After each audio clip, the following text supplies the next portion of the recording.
I don't have to tell you things are bad. Everybody knows things are bad. Everybody's out of work or scared of losing their job. The dollar buys a nickel's worth. Banks are going bust. Shopkeepers keep a gun under the counter. Punks are running wild in the street, and there's nobody anywhere who seems to know what to do, and there's no end to it.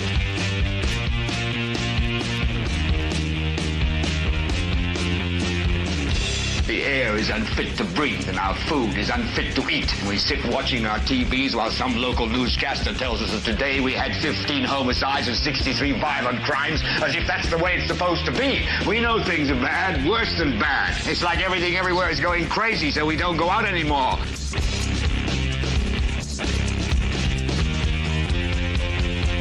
We sit in the house, and slowly the world we're living in is getting smaller, and all we say is, please, at least leave us alone in our living rooms. Let me have my toaster and my TV and my steel-belted radios, and I won't say anything. Just leave us alone. Well, I'm not going to leave you alone. I want you to get mad. I don't want you to protest. I don't want you to riot. I don't want you to write to your congressman because I wouldn't know what to tell you to write. I don't know what to do about the depression and the inflation and the Russians and the crime in the street. All I know is that first, you've got to get mad. You've got to say, I'm a human being. God damn it. My life has value. So, I want you to get up now. I want all of you to get up out of your chairs.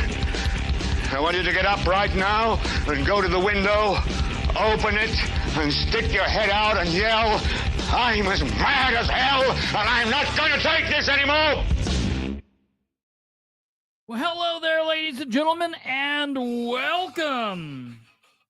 Welcome to this very, very, very, very big, special, and important episode of the Political Spotlight. I am your host, Kristopher H. Bilbrey.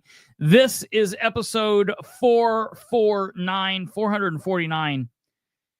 Coming to you live Tuesday, May 13th, 2025. It is 9:04 p.m. Eastern on a very wet Tuesday evening. This episode is called JD Prescott, and that's spelled CaCa. If you catch what I'm throwing down. Do you catch what I'm throwing down? Hey, welcome, ladies and gentlemen. It's me, your host, Kristopher H. Bilbrey. Producer Kate is here at the controls doing her thing. And we've got some big information for you all tonight. And literally, as we were just getting ready to go live, I got a text that told me something that I can't tell you all yet. And it doesn't have anything to do with what we're currently talking about. But if the information in this text is true, it will be one of the craziest things we probably have ever talked about on this show. I'm just letting you all know that. If I find out that this stuff is true, so we're going to be working on it. I've reached out to a couple people. That's why we're just a few minutes late, because I had to make a phone call to try to see if I could confirm this. I was not able to confirm it through my first phone call, but that doesn't mean anything. So just keep in mind. I'll give you a little teaser. It's got to do with downtown Muncie. Just downtown Muncie. Just keep thinking on that. Thinking about what I got to talk about. If this is true, if I find out that this is true, it'll blow people's minds. It'll blow your mind.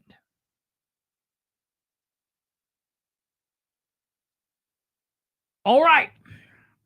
So besides that, we've got a very special, it's not a guest. He's a host here. He belongs here. He's as important as Kate or I are. Will be. I don't know. That was very weird English. Brandon Rudd will be joining us in just a few to help us dish on JD Prescott. That's crazy. Dan hooked up with Bob and will be demolishing downtown as of late. There's maybe a little bit more truth there than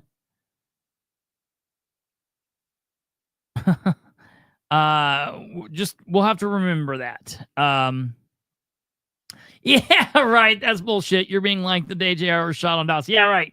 Just a little bit longer. I'm going to tell you. All right. Wait. I just have to be able to confirm it because there's a lot of moving pieces with what I was just told. But we'll be able to do something with it soon. I promise. Okay. So tonight's show, when Brandon joins us, we'll be talking about JD and the Casey and Kendall interview and all of that. And Rob did all right. We were at a precipice. This was a precipice.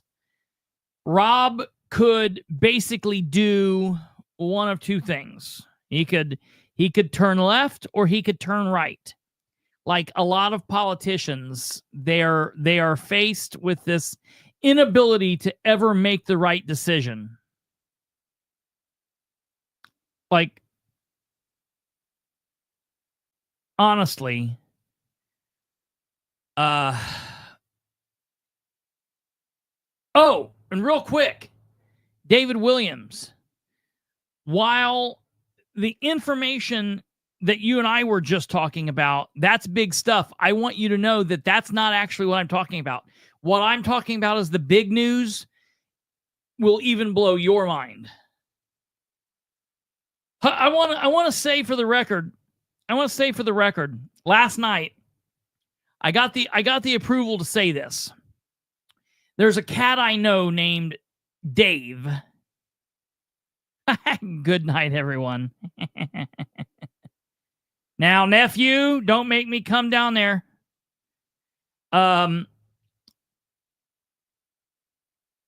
There's a cat I know called Dave. This guy's called David. I've never called David Williams Dave in my life. It's me, Dave. Will you open up the door? I've never called David Williams Dave before. Right. It's David. He's David Williams. David Williams. David is a pretty popular name, amazingly. Who would have thought this? But the guy that was emailing me last night, his name was Dave. Dave. I wouldn't call that guy David ever. That would be weird. I just know him as Dave. I don't know that I would call this guy David. I would never call him Dave. That would be weird. Dave is a weird name. Dave. Hey, Dave.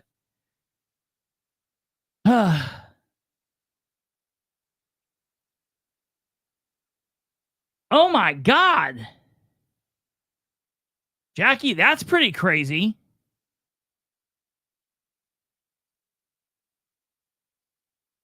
That's pretty wild. If that's true, that's a crazy rumor. We need to just change this the name of this show to Rumors. That would be a pretty crazy rumor. Well, okay. So we're going to be talking about JD Prescott here in just a few moments. We're also going to be talking about this crazy story that I posted earlier about Lieutenant Governor Micah Beckwith, a Republican, being denied entrance into the city of Muncie City Hall by a Republican mayor, and also being denied use of the Justice Center by the Republican commissioners. What in the world? It's crazy. It's crazy. But before we get there, I do have to show this breaking news, and it's not breaking because it was released 10 hours ago, but it's breaking here because we just went live.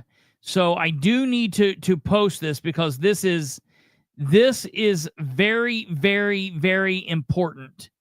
And I want to let you know this is really big news here. So give me 1 second. Let me get this going here. because this is some serious breaking news. Okay, neighbors, we know that so many have been asking about the crisis center, and there was an open house for city leaders a couple weeks ago. The public open house is this coming Monday, the 19th, from 11 a.m. to 1 p.m. This is open to the public and should give you some ideas of what the next steps and plans are for the crisis center.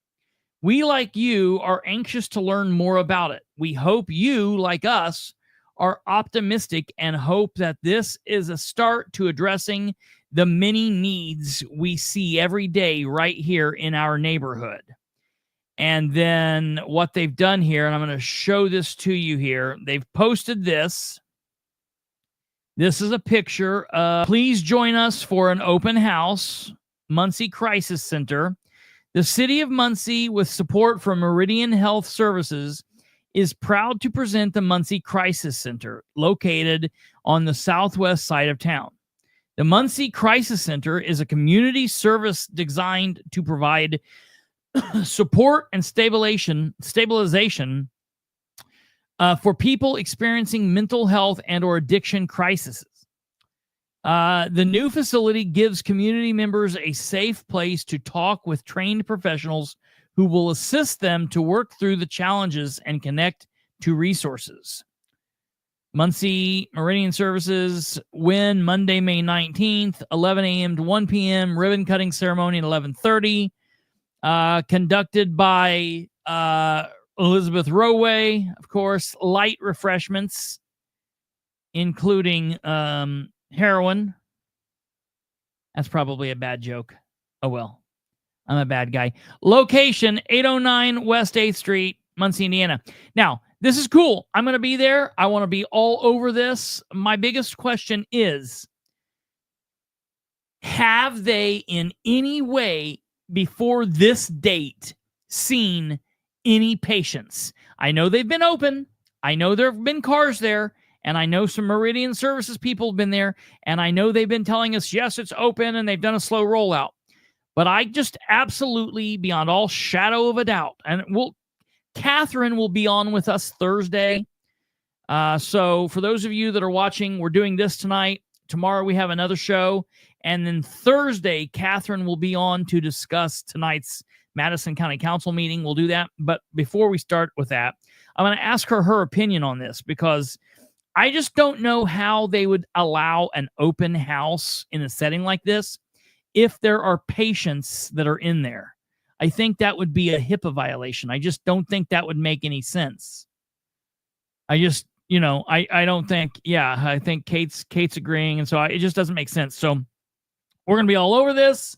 Roway's going to hide her face. Yes. I'll be there. Yeah, right. Well, I'm a patient. I'm always in crisis. So literally, it was 8:07, and my grandparents called and said, the water heater's going off, and we've got it unplugged. There's a ghost in the machine. And I got in the Batmobile, and I zoomed all the way across town. I saved the day, and I got back just in time to go live and catch breaking news. Crazy stuff going on. But we got my grandparents taken care of.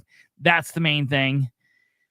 And now we have this open house to go to. So that's that. I just wanted to put that up and let you guys know kind of what was going on there. And I literally was getting ready to move into the next part of the show, but then something happened to it. So we'll continue going just a second. Okay. We have a question about the birds. We need to do a quick bird. That's a good little transition to wait on our favorite friend, Brandon Rudd. I need to give a bird update. So we got off the show last night. I was worried that the birds would be very cold. I was really worried about this. So we got off the show last night, and I went out and checked on them like about 11:30, and they were doing fine, sleeping peacefully. We fed them last time, and then they were sleeping peacefully. And then I went out and checked on them about 2:30, and they were just cuddled up next to each other. And you could see all their little chests moving, and they were making like snorting noises. And one of them was chirping every time they breathed in. It was so cute. Go out early this morning. They're doing okay. Everything's okay. All's well. No, didn't wake them up. I know to let sleeping babes lie, you know. That's not something that you do. I didn't mess with them. And then we went out about 8:30, and it was a complete bloodbath. Cat got in, killed them all 5 of them, destroyed them. Even worse than I could even imagined. Ripped heads off, tore. I saw little birds' livers, guts, pieces of wing, leg, everywhere. One of the birds was just completely gone. There were only 4 of them left, pieces of 4. It was an utter disaster. In the blink of an eye, total tragedy struck. All the birds are dead. Every bird everywhere is dead. There are no birds in the world left. All birds are dead. And the absolute worst thing about this was all day long, the damn parents were right above where they were yelling. These 2 birds were just out there going, ah, ah, ah. It was god awful. So, I don't like cats. I hate cats. I'm a dog person, and now I hate cats even more. So, oh yeah, trigger warning for those that are concerned. It was horrible. So, that's that. It was definitely a catastrophe. Yes. Joe Black in with in with the absolute best joke that you could possibly do. That was fantastic. I loved it. That's right. That's right. That's right, Krista. That's the reason I'm glad I killed that thing. Thank God I killed that opossum so they wouldn't be chewing on defenseless little birdies out there in the world. It was horrible, man. It was just god awful. So, without further ado, ladies and gentlemen, oh God, and what a horrible name, Feeding the Ducks. That's crazy. Without further ado, I think it's time to bring on someone that you all may know. I don't know who he is. I've kind of forgotten what he looks like. Feeding the cats? Is that the song? Feeding the cats, yeah, right? Jesus, dude. Yeah, you need to do a trigger warning with that one. You told me that story this morning. I was like, oh Lord, I wonder if you could tell that on I forgot. Well, listen, I'll tell you something even worse. I have pictures. I took pictures. Oh, well, don't show me. What? Don't show me. Yeah, it's just the uh-oh. All right, Jackie coming in strong with the really crazy rumor news, and then it's self-contained in the exact same show. Just a few minutes later, she clarifies it. So that's what we like here. Rumors: Muncie's Community School Corporation is going to be tearing down all the trees on all their school properties, and then moments later, she's like, "Update." Muncie Community School Corporation Board Commissioner Watasha Barnes Griffin says that is inaccurate. We will not have all trees on school property cut down. They're going to leave one. That's what I was going to say. They're going to leave one. Yeah, that's not accurate. There's a tree left. That's yeah, right. See, that's everybody's right at it. That's right. Oh, yeah. Hey, it's the real world, man. It sucks. I hate it. It's sad that the bird deal. I'm pissed, but we'll know what to do if this ever happens again. We'll know to bring him inside. Yeah. Hey, those cats were hungry. Hey, cats got to eat, man. Yeah. Right. Yeah. Cats got to eat. Is that you, Brandon? No, this is AI Brandon bot. That'd be pretty cool. Yeah, right. So, okay, well, I guess probably the best thing to do is talk about what we're doing here. Oh, I thought we were just hanging out talking about birds. We are. Liar, liar. Prescott is a liar. He is. Yeah, and I was having internet issues, so I had to. I don't know if you're when you're live. Do you see me running around down there in the duck trying to move my computer and stuff? Get to a different room with better connection. Well, when you turn it black, I don't. But yeah, sure I do. Because you can see Kate down there, right? Yeah, I just didn't know if you pay attention to that when you're. Oh yeah, I pay attention to everything going on down there. Oh, okay. Yeah. Well, I went full screen now, so actually I don't see Kate. Now I see Kate. Oh yeah. Well. Oh yeah. See, I don't go full screen, so I can still play with shit and whatever over here. That's what we got producer Kate for. I just kind of hang out and talk nonsense. So before you came on, a couple of the folks were talking about. I think GW said that they, and listen, he lives like so close to Indy. Like he lives down near the where it should be no problem. Like he had better issue. He had better connection when he lived further away from the big city. Now he's closer to it, and I don't understand. I think the problem is that my office studio room is at the furthest point from the router. From the router. Yes. And I don't know about you, but do those things that are made to bounce it, do those things work, or is that a bunch of bull crap? Well, I've got one and it doesn't seem to be doing anything. So, so they must be a bunch of bull crap. That's hilarious. I think it's supposed to, but it's not helping. That's hilarious. Yeah. JD's on it. So that's that JD internet. Yeah, right. Yeah, that's true. So GW said when we first came in that GW said they thought that Rob went after him appropriately.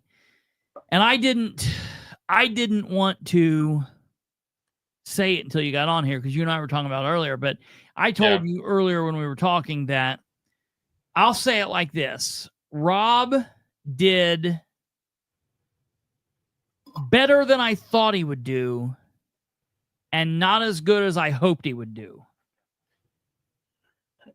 I agree. I think the juxtaposition that screwed me up is right after JD voted for SB1, Rob was screaming screw you, you're a liar. Screw you, you die. I hope you die. You suck. Yeah. Well, I think he said on a later episode too, someone brought up JD, he's yeah, he's dead to me. Yes, he did. He did. Yeah, so I was oh, well, he's never going to talk to this guy again. He's done with this guy.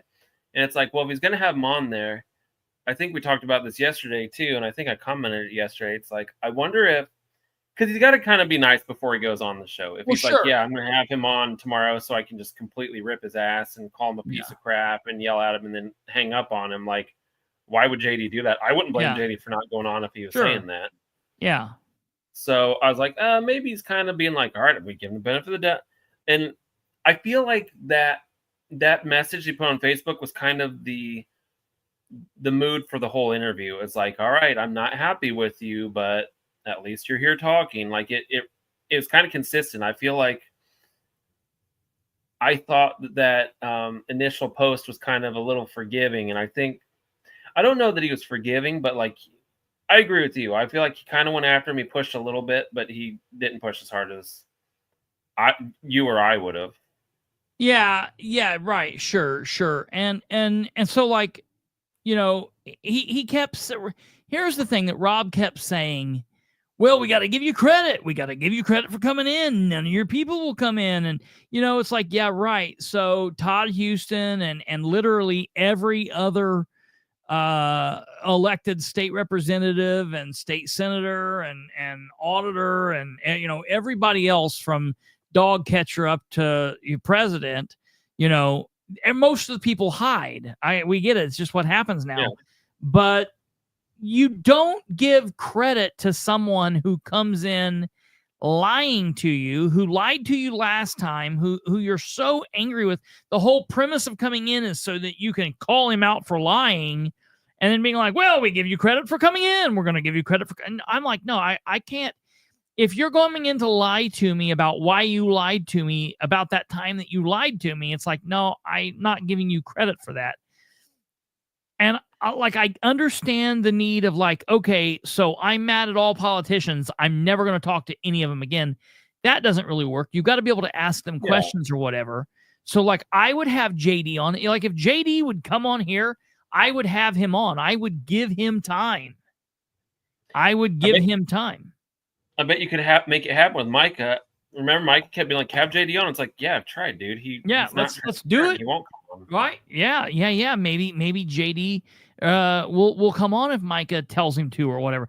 I don't know what goes on there. That's a really weird relationship. But my whole thing is, number one, I'm not going to give him time to continue fluffing himself up and campaigning. Like when he starts that, I'm going to be like, whoa, we're not doing that. We're here to answer questions. So that, number one, that's that.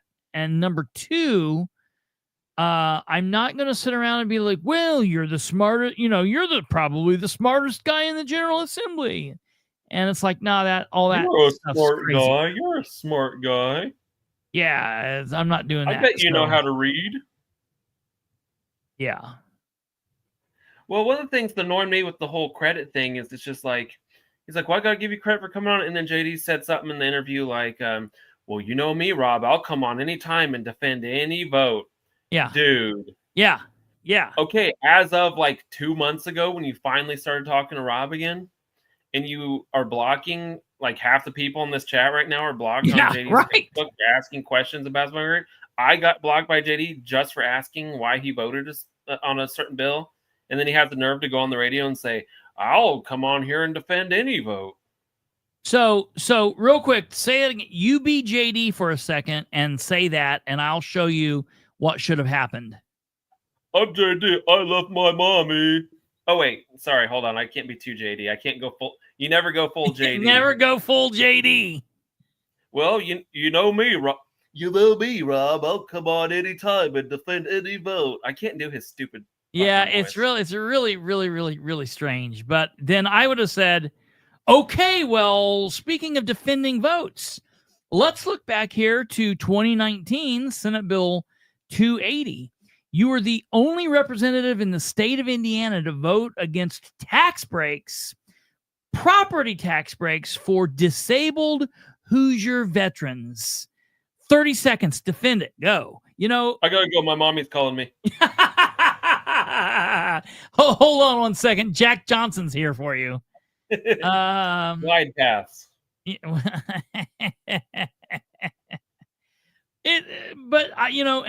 messaged Rob. I text him. I put on all the things. I said, listen, if you get to a point where you've got like a wall, it goes with kind of everything else. Ask him about 2019's Senate Bill 280, because this is insane. I literally don't know how anybody. Yeah, I don't know how anybody, you ask Chairman Mao, like, hey, Chairman Mao, do you vote for tax breaks for disabled veterans? And he's like, yeah, I do. I don't know how. Chairman Mao. Yeah, right. Well, Hitler's used up. I didn't want to say Hitler. I was like Pol Pot, or, I was trying to figure out Caligula. Caligula. Sure.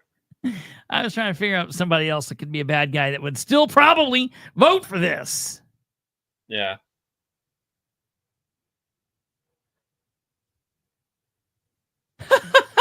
I tried to hand out those pamphlets out at his meeting at the Elks. GW says someone told me they didn't want to see it. People are unbelievable. Wait, what happened? You're handing them out at an Elks thing? Oh, yeah. Yeah, at something that JD was out, and people told him they didn't want to see it. They didn't even want to see. I don't want to know the truth. I don't want to know the truth. Yeah, right. What the JD comments saying he can't comment. Oh, yeah, listen. So you can comment. Let's have your thoughts on that. When he's like, oh, well, I can't talk about union schools because there's litigation. So I can't divulge who this is, but I literally talked to a sitting judge today who said JD is full of shit about that. JD is not the named defendant. JD's not going to have an attorney. Like, they're not suing JD personally or professionally even. He could talk about that. Mm-hmm. That is a nonsense. That's just nonsense. Oh, it's an excuse to not have to defend being an asshole. Yeah. He's like, oh, well, I'd love to. He said, I'd love to comment on that. I just can't because there's pending litigation. Yeah. It's like, not against you. So I was in the comments firing comments off just left and right. I thought they were going to kick me out at some point. And at a couple points, I was like driving through traffic. I had to pull over because I was like running red lights and not paying attention to what was going. I mean, I was very dangerous for a moment, and I had to like pull over and make myself safe. Because while JD was talking, I could almost hear that son of a bitch smiling. And then JD, I think probably one of the worst ways Rob called him out is Rob called him out for smiling. And Rob said, "You're sitting over there laughing. It's not funny." And I was like, oh, snap. Like, that's something you say to a child. And so I was, right. If the shoe fits, right? Yeah. If the dumbass face fits. I was really, GW. I was really happy that Rob did that called him out, because I could hear in his responses that he was like smiling, that he was laughing some. And I was just like, dude. Okay, so do you care if we play some of this so people can hear it? Because there no, I don't care. And before we really get into it too far, I kind of made a comment in our chat earlier, and Kate's like, I hadn't heard it yet. It's just like, what do you mean? Because I said, I don't think this interview went the way that JD thought it was going to. Yeah, no, I agree. I think he thought that his talking points were somehow going to break through Rob, and I think we're going to see how it goes. Yeah, that's exactly right. That's absolutely correct. He did think that he was. I think that he thought that he's the smart guy in the General Assembly apparently, and I think that he thought he was going to be able to get through to Rob, even though, Micah hasn't and Braun hasn't. And it was like, Casey pushed JD some too. I was actually pretty thrilled about that. I was like, wow, this is pretty amazing. I'm pretty happy about this, but it is. I'm still not overly happy with her. But it is what it is. Let me write this time down. Yeah, I thought Rob would talk about it more after the interview as well, and it was pretty brief. Yeah, I was that was weird. That was definitely weird too. That was strange. Okay. So here we go.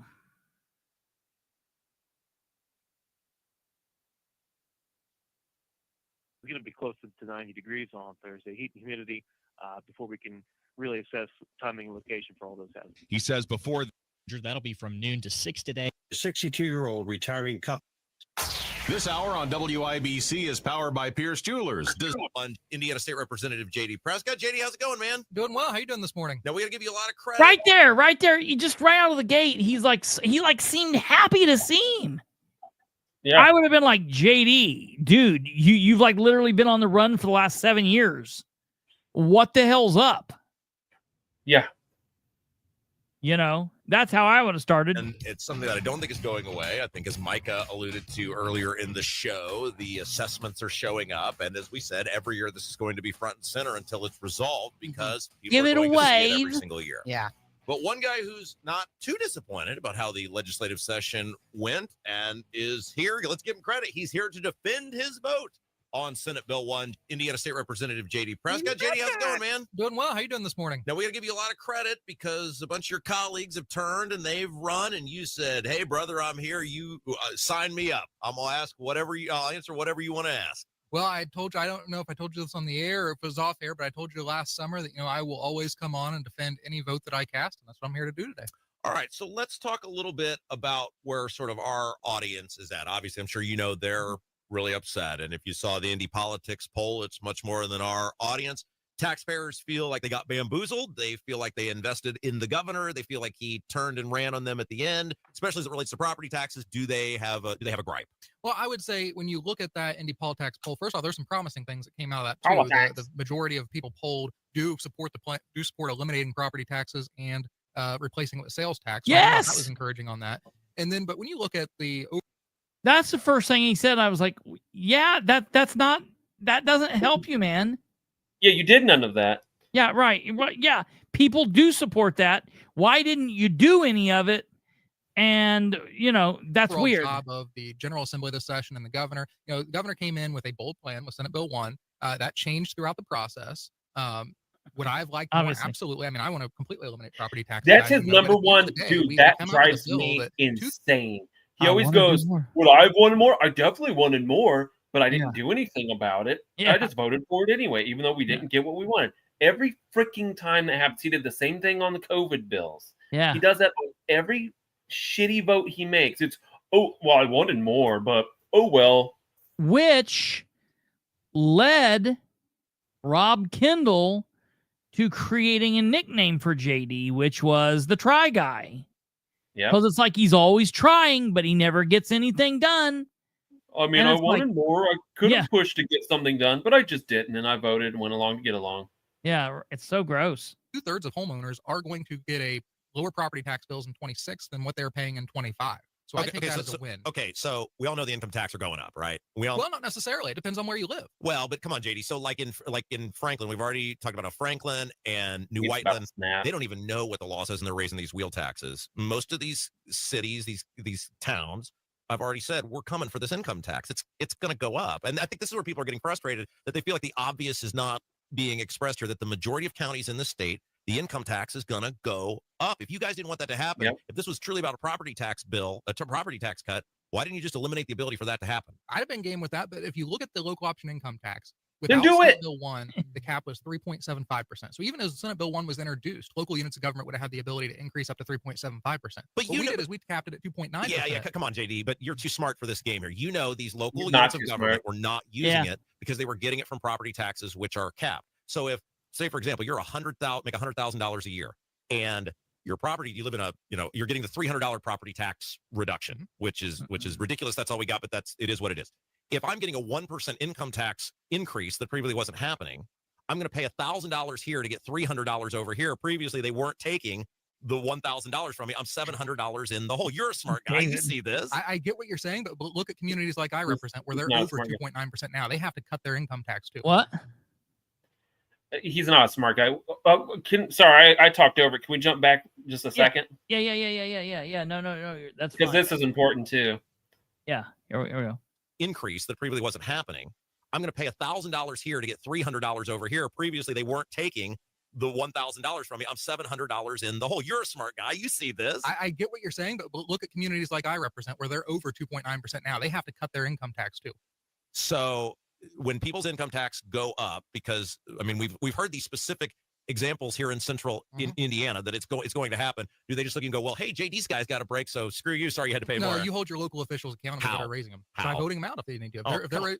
But this is the point, JD. People engaged. 1,000 people showed up at the State House. You were there. You saw them, right? I agree. And It didn't make any difference. You know how hard it is to keep people engaged. You know how hard. So now you're gonna have to fight the school. This is the other thing is when I like there's things the whole thing on time I'm thinking like, man, I would love to have had JD for like an hour and just bash on him for an hour.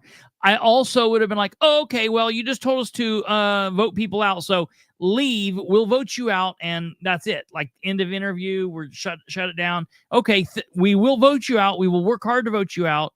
Goodbye. And that's the thing that JD's like, well, vote everybody else out, but keep us there because I need to do what I need to do in 7 years. Yeah, Kate, you live in Randolph County. How much money are you guys saving on taxes? Yeah, right? None. She's saying none. Yeah, right. So yours is going up, right? Because they just reassess your home value and tax crap out of you. Yeah. I've been in this house for a year. They just reassessed it already, and my taxes are going up for sure. School board, you're gonna have to fight the city council, you're gonna have to fight the county council, where before you didn't really have to do any of that. I feel like you are too smart to not think this bill's going to do some damage to people's pocketbooks. Overall, this is still a decrease, and there's more work to do over the next few years, and on multiple things. One, on the assessment sides, we got to get that system under control if you're going to keep the property tax system in place. But if we're not going to, but obviously, I'm still pushing the repeal and replacement plan. Okay, you just mentioned more work to do. Why wasn't that work done already? Yes, thank you. People are so frustrated because, we knew this was an issue for over 6 months before Senate bill was even brought up. Why wasn't the work about the assessments and everything done before? I think there was, obviously that was the attempt by many in the General Assembly, but not enough. I mean, it takes 51-26 to get any bill passed. And if you look at the vote in the Senate, they only passed Senate Bill 1 out with 27 votes. So, I mean, we really pushed it as far as we could on the House side to still get the votes in the Senate to get it over the finish line. Dude, they knew 6 months ago that they were never going to give us tax breaks. Corey Criswell said it. He said, we're not going to do those tax breaks. We're going to make sure the local governments keep getting their money. Yes. Yeah. That was the push of the General Assembly. Yes. Months ago, back last summer. We knew that. That was always the plan, JD. Now you're trying to act like, oh, we wanted to. We just didn't have enough. No, you never wanted to. Yeah, right. You guys never wanted to do that. And you get, and here you go. Here you go. Go ahead, Kate. Sorry. Not have the votes in a fucking supermajority. Yeah, right. Yeah, exactly. Many of you are Republicans. Yeah. You don't have the votes? On what planet? Right. I really hate all these bastards. All of them. I know, all man. of them. Can we bring back tarring and feathering, please? That would make my life happy. Yes. Yes. But, and I think the other funny thing is this is the exact same thing they did before, where they lowered the state tax and then they put it on the local governments to raise our assessment so they could keep getting their money, and they get to go, we cut your taxes. It's the local government's fault. Yeah. And the thing that baffles me is these dipshits in local government, like, I'm not going to specifically name Matt Kantz, but someone like Matt Kantz. Yeah, sure. Who's like, JD's a good guy. He's doing a good job. JD said you're an asshole and you're the problem, dude. And that we need to vote you out because you can't get your spending under control. Right. So you keep defending the guy who's shitting on you on public radio. Yeah. That's what's crazy about all these people. They all like sit around and are in this circle jerk together. But then outside of it, Kantz is being like, well, it's the people at the State House. These idiots at the State House are doing this. And the State House people are like, well, it's the local guys that are doing this. And they're both saying you need to vote the other one out. And it's like, okay, let's vote them all out. That's the other thing that I've heard Rob say a couple times. He's like, okay, in this next election, there's like, it's somewhere like close to 100 that are going to be up for. No, it's not somewhere close to 100. There are 150 General Assembly people. In this next election, half of the state senators serve a 4-year term, and they are up half and half. They don't always do all the state senators at the same time. So during this next 2026 election, there will be right. Yes. There will be 25 state senators that are up for election, and there will be 100 state representatives. So that's 125 people. I don't understand why Rob keeps having trouble with that math too, because he stumbled over it several times in the last 2 weeks. But we need to vote them all out. Well, and the other funny thing is, I think he says later, he's like, well, you can't get rid of all of them. And you see what happened to like John Jacob and Kurt Isley go, yes, they spent pretty much their entire war chest to take out 2 guys. Get 125 people to run. Yeah, they right. Don't have enough money to buy every one of those campaigns. Yeah. Even if you get one of them out, you let them know, listen, you piss off your district enough, you piss off the people enough, it doesn't matter how much money and support you have from the establishment, because you're not invincible. You let them know that they are not invincible and they need to do the right thing. Yeah. You don't have to take them all out at once. But if you start, people know that they're going to be targeted for being an asshole, then they'll hopefully learn their lesson. Well, and Rob, kind of to Rob's credit, like I get what he's saying. He's like, say we take out 10 of them next year, which that would be crazy. That will never happen. It should. I hope it does. That would be like my dream. That would be a dream come true. If we took out 10 of them, that would be world-shattering news in my opinion. Like that would be a major thing. Like that would be awesome. But if we took out 10 of them, okay, they've still got, like 80, it's like 10 against 80. However, it only takes 4 years to get 20, because they run every 2 years. So we can take out 10 and then 10. It's not that, I know it's difficult to find good people to run for office. It is hard, but there are 6 million people in Indiana. So like we should be able to find 100 people to run that are there should be one person in each thing. Listen, I'm going to say it right here. I have not told this to anybody, but I wish that Dale Arnett would give up the judge thing, and I wish Dale Arnett would run against Prescott as a Republican in the primary. I'm just going to say that. I'm going to put that on the record. I would like to see that happen. That would be cool. I'd be fine with that. That would be fun, because he almost beat him in 2018 as a libertarian. And prior to Don Rainwater becoming the candidate for governor, Arnett received more votes as a libertarian candidate than any other libertarian candidate in any race. And he was a libertarian in District 33. So I think if he ran as a Republican, I think he could take Prescott out. I would like to see something like that. I would like to see. Did they let him run? I think he's a Republican judge. Oh, okay. So yeah, he's. Well, I guess if he doesn't have the voting record, they'll just kick him right off the ballot, or they'll come up with some. Well, sure. I'm assuming they would, but I think he has the voting. I think he has the voting record because of what he's had to do. But yeah, I think he's a Republican in good standing, so I think he could run. I don't know that he would, but that's my pipe dream. Well, back to our previous topic, you're talking about how we can't get 10 people, right? What was the vote in the Senate to get SB 1 through? Wasn't like 28 in favor? Yeah, right. You get 5 more to say no. That thing didn't go through. Yeah, right. That's very scary. I mean, we're very, very. I guess it's promising. Yeah, it's scary. It should be scary for them. It is promising for us. We just need. I feel like there's so many people that are like, okay, I'll decide to run, and they do it like on the last day of the filing period, and they don't put any time and thought into it. And a campaign like specifically for state office is not something that you just say, okay, I'm just going to do it with no thought, no plan, no team. And we've been talking for a while about all these people that are announcing they're running.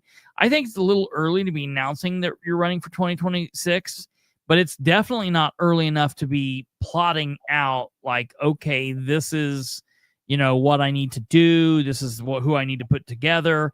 I think it's more than acceptable to be talking about plans for 2026. I don't know that I don't know why everybody's announcing right now. That's really weird, but I think people could definitely be plotting. I don't know. All right, let's go back to this for a little bit here more. Oh, Kate So shared Ryan a Mishler half. had the audacity to come out Go and ahead. give a speech. Kate shared a half post from Bartlett. I think his post was too long, but I've seen him posted online. Basically, he asked JD, with the repeal and replace in the tax revenue being heavily dependent on the economy, he asked him how he'd make up the revenue if the economy tanks. And JD's like, oh, well, we'll just build in, we'll just, get a big nest egg. So basically, they would raise our tax. Oh, here we go. He said there was a rainy day fund built in. So that means they'll be taking more than they need. So it'd be a huge tax increase. That's why I don't get why people keep saying JD's idea is a good idea. It's a stupid ass idea. It's we're paying new taxes. They just have a different name on them. Yeah, it's insane, and it makes Rob seem nuts when he's. I mean, I guess to Rob, I guess to Rob's credit, he's not really said that JD's idea is a good idea. Matter of fact, Rob pretty early on said that it wouldn't see the light of day. And so I think he's been pretty fair, but Micah says it's like a great idea. Matter of fact, in the segment before JD, Micah was on, which we might listen to later or not, I don't know, but or tomorrow. But Micah's like, yeah, JD's got a really good plan that we need to really be working on that in the next 7 to 8, 12 years. And it's like, no, we don't want to be working on this for 12 years. It's just like Kate's point. You're the Indiana General Assembly. Okay, let's sit down on a piece of paper and come up with your party's goals. 10 of them, 12 of them, 15 of them, 5 of them, whatever, however many you want. Let's come up with those goals, and then let's get every single one of them done. And then next year come up with a set of new goals, because you're the General Assembly that has a super, super, super duper majority. Anything you want to do is doable. You just don't want to do it. That's just simply put, they don't want to do this. Yeah. That's the reason it's not done. Yeah. And to Kate's point too, that bill to replace the property tax with sales tax, it's particularly great for people whose parents own, 3,000 acres of land and tons of homes and businesses and whatnot. So JD's family would probably save a ton. Those who are renting or et cetera, are screwed. Yeah. We're going to pick up that bill for his family, who will no longer be paying as much into the system. We'll all have to pick it up for them. Yeah, so they can get richer. Yeah. If you vote me back in, we'll fix it. I promise. It'll only take 7 to 10 years. And then to my nephew's point, David Williams, he says Micah ran on term limits, and now he's wanting to work on shit for 12 years down the road. It's like, come on, where are we at here, man?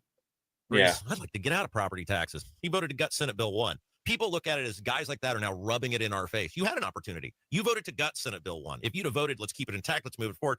Okay, it's insulting to people, though, after you've just done this thing, to come back and go, boy, wouldn't it be great if we got out of property taxes? Well, I hear where you're coming from, but I said from the beginning, and I'm not sure what Ryan Mishler's comments where I didn't see that, but I know I've had conversation with him in the past. And I think he truly does want to get out of property taxes in the long run, but it will be a multi-year process to get there. You got to sell in the long run. Yeah. The General Assembly, and it's a process to do so. So JD Prescott is our guest, by the way, state representative. Why do your colleagues not want to help homeowners? Like, why are they so against this? I mean, this bill, the giveaway is to the businesses. I mean, right? I mean, we can agree that the businesses were the big winner in the property tax bill. They're getting, now you guys delayed it for a year, but if that goes through, the business personal property tax going to give some of these companies $60,000. I think if you look at our colleagues, we want to help all Hoosiers across state, and we did help homeowners. 2/3 of homeowners, again, we'll see lower property tax bills in 26 and 25 with this bill. And on the business personal property taxes, especially those small businesses with less than $2 million of business personal property, they are getting benefit. We do want to help small businesses across the state and stimulate economic growth. So I'm getting 300. This business is getting 60,000. Businesses, all these businesses, most of them are probably getting abatements anyway on top of that, or many of them. That's fair? Yeah, but who pays that property, or who pays that tax? The consumer does, and their goods, and the purchase of their goods. They just pass it on to the consumer. So your theory is what? Wait. But that's exactly what he's proposing that we do. Yes. He's proposing that we get rid of property taxes, and then we all pay it on the goods we buy. Yeah. I heard that, and I was like, what? He's like, well, then that tax gets passed on you. That's exactly what you're talking about doing. Yeah, right. That's what you want to do. That's your dream. God forbid we have to pay extra taxes on all the products we buy. Good point. We wouldn't want to do that. That's so insane. He's a smart guy, though. He's a smart guy. Yeah, you're so smart, JD. You're so smart. I guarantee you that you can color in the lines. That's there's no way he's coloring in the lines. Dude. No, there's no way. With that big head of his that flops around, man. No, there's no way. Bree, I have not heard of that. No, what is that? Personal property tax. They have more than 2 million. Yeah, but you get what I'm saying, right? I mean, that's you guys have been cutting business tax year after year after year after year after year. And let's talk about process. So there's a Senate Bill 1. It's presented. It goes. It's gutted. Fine. Whatever. It comes back to you guys, and then the head of Ways and Means goes, "That was a nice floor show you guys had over there. I'm going to introduce this bill that no one has seen, no one's heard about, at least the publicly, and that's what we're going to work off of." It's whose line is it anyway? Where the game's made up and the rules don't matter. If he was going to do that, why wasn't he waving his Thompson? Why wasn't he waving his hands, going, "Hey, no, this is where we need to be"? Like, why didn't he have hearings on it over in the House? It's you get why people are saying we were hoodwinked, right? We were bamboozled. Where this guy goes, it doesn't even matter what happened over there. I'm going to do what I'm going to do. Well, that's kind of the way the legislative process works, right? We amend bills in committee. And dude, that's ludicrous. Like, yeah, we do that. We don't have to be transparent. We can sneak stuff in. It's not illegal. And it's just the way the legislative process works. You know, I beat you when you come home. I steal all your money. I do what I want. I cheat on you. That's just how our marriage works. You know what I mean? Like, it doesn't have to work that way. We could have a really great relationship. You could bring me flowers and not punch me in the face. What in the hell, man? What a stupid answer. Like I said, this did not go the way I think he was hoping it would. No, it didn't. And even again, because I know, and David, you know, and there's a lot of people that say that Rob did a really good job, and I'm okay with people thinking that. I think that he did better than I thought he would do. I will give him credit. He did better than I thought he will do. He didn't do as good as I wanted him to. And I'm not even saying like, no, Rob did not treat JD like Brandon would have treated him. He did not treat JD like I would have treated him or like Kate would have treated him or most of you. Rob did not. Rob's not going to do that. I get that. I understand that. Even being that, like, I would be professional to JD. I wouldn't just be a dick to him. Like I like eventually probably would get there, but not at the start. Okay. Like I would be at least into it. Yeah. I'd have to like, yeah. Right. Like, yeah. Have to warm up to it, you know, but you don't go in dry. God, I feel like, yeah, right. I feel like JD provides lube everywhere he goes. Anyways, I think that even taking me and Brandon and you all out of it, Rob did better than I thought he would do, not as good as I thought he should do. And I feel like that's my whole thing about it. Committee hearing on testimony. But he presented a bill that nobody heard. It didn't make it out of any sort of committee. He just said, "Here's what I'm doing now." Well, and it ended up in an amendment in the end too. So, I mean, he did give opportunity for testimony on that amendment. We went through and had discussion. Now, it could be debatable on how you want. Those are questions that you can feel free to send over to Chairman Thompson. But we've sent the not my problem. JD, your colleagues. Now, I'm not saying you have you engage, but your colleagues ignore our listeners. They don't respond. Then when they do, it's some carefully crafted email. GW. And then it usually involves him saying, unlike JD, who answers all our emails. JD, you can't talk to these people. You can't communicate with them. And when you try to, it seems like once again the special interest won out. That we, the people who engaged in this process, were left holding the bag. And why would anybody trust after what they've been through? Oh, it's going to be, we got all these great plans for local government reform. I asked the governor directly what they were, and he couldn't name one. So is he just going to make them up? Well, when you look at Senate Bill 1 and the changes that's being made, we are reducing the spending over the next few years for local units of government. I think there's going to be more changes that come over the next couple of years as well. And we did not create this property tax mess in a 1-year period. It's going to take longer than 1 year to get out of it, or fix the system if we're going to stay in the property tax system. Again, I want to get out of it, but others want to stay in the property tax system. So either way, like who? We need to name them. Look at what is in the best interest of taxpayers long term. Make sure it's a transparent process and try and simplify the system. All right, let's take a quick break. Indiana State Representative JD Prescott is our guest. We'll and continue that the drives me conversation when nuts we come too, back. because they're under specific orders that they cannot call out the other people for doing stupid shit. Yeah. Oh, yeah. I have no opinions on how he did that shadily. Yeah, Ask well, him. yeah, I can't think about that. I have no idea how that happened. Be back. Save up to I'm not allowed to comment on we were waiting that. for, because it seemed at the last Well, minute. yeah. But how are we have people voting? And it comes back to 93 WIBC. It is the Kendall and Casey show. I'm Rob Casey. Conversation now with Indiana State Representative JD Prescott. Primarily conversation on property taxes. Regarding the amendment that Thompson introduced, how many pages was that? 350? It has 360, 350 something, somewhere in that range. Do you read it? I did. I can't go that high. Every page. So your colleague, Carrie Hamilton, said she thinks maybe 10% of the House read that bill before voting on it. Is she right? I cannot speak to what other people did, but that's important. I won't comment on anyone else because I'm not allowed. Estimate, right? I mean, you know these guys. Come on. And I do believe you read the bill, by the way. I believe you did read it and understand it. I think you're the only one on that committee. No. No way. No, Rob, don't do that, dude. That's so weird.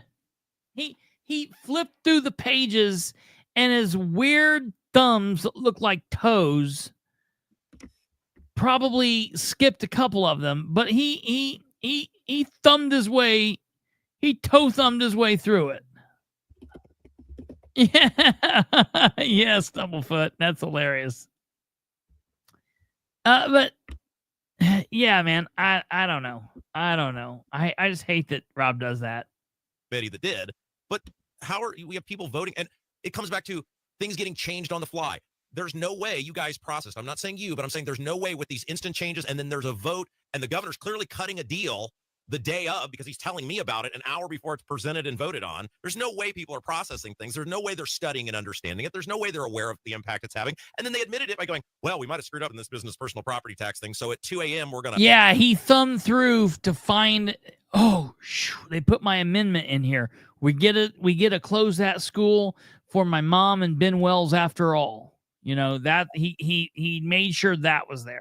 Delay that for a year. You see, am I able to share something real quick? What? And the changes made there. What's that? Am I able to share something real quick? Is that going to mess this up? Yeah, no. Do what you got to do. Okay, yeah, I found the bill that JD read.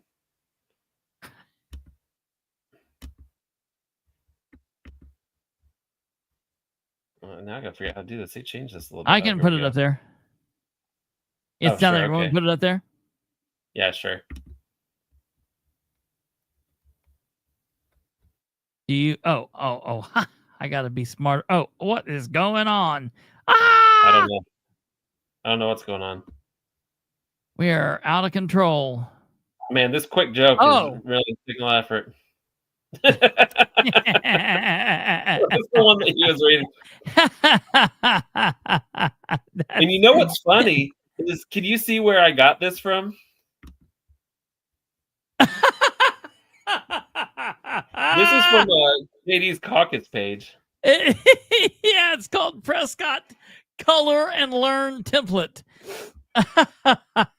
Oh yeah, there you go. Yes, me color good. Hey, dumbass, the state house isn't green. You colored it green, you moron. What is it? Is there Harry and the Henderson in here? Or Harry Hoosier? What is it? What's here? What? Whoa. What? Wait. Republican. The Democrats are a donkey. How bill becomes a law? I don't know. You just slip an amendment in at the last minute, don't have public testimony, and then vote exactly the opposite of what you said. Wait, this is complete garbage. Legislators listen to ideas from people in the community and write bills to help them. The bill has to be passed by the House and Senate. Not really. That's crazy. Yeah. Sorry, I thought that was that was definitely. I don't know if the people liked it, but I sure as hell did. That was definitely worth a laugh. I loved it. I thought that was amazing.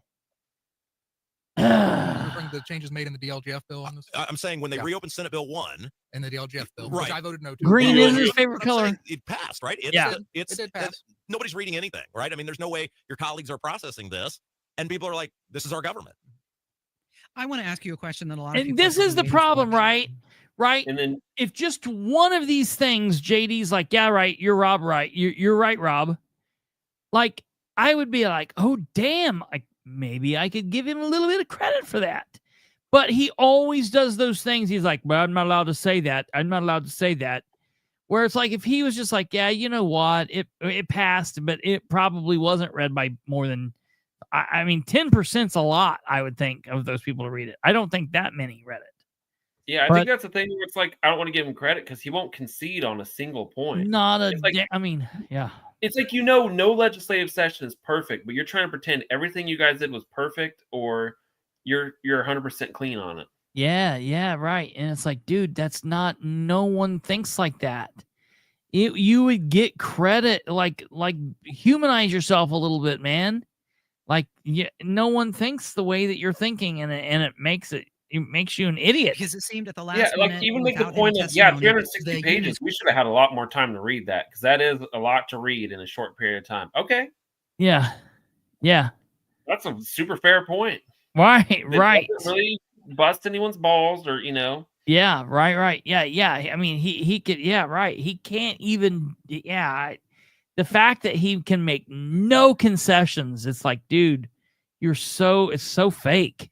School corporation closure happened, and a lot of people Here's are questioning, is that why you signed off on Senate Bill 1, because that was your pet project? That is not why I signed off on Senate Bill 1. I was planning on voting for Senate Bill 1 without that language in.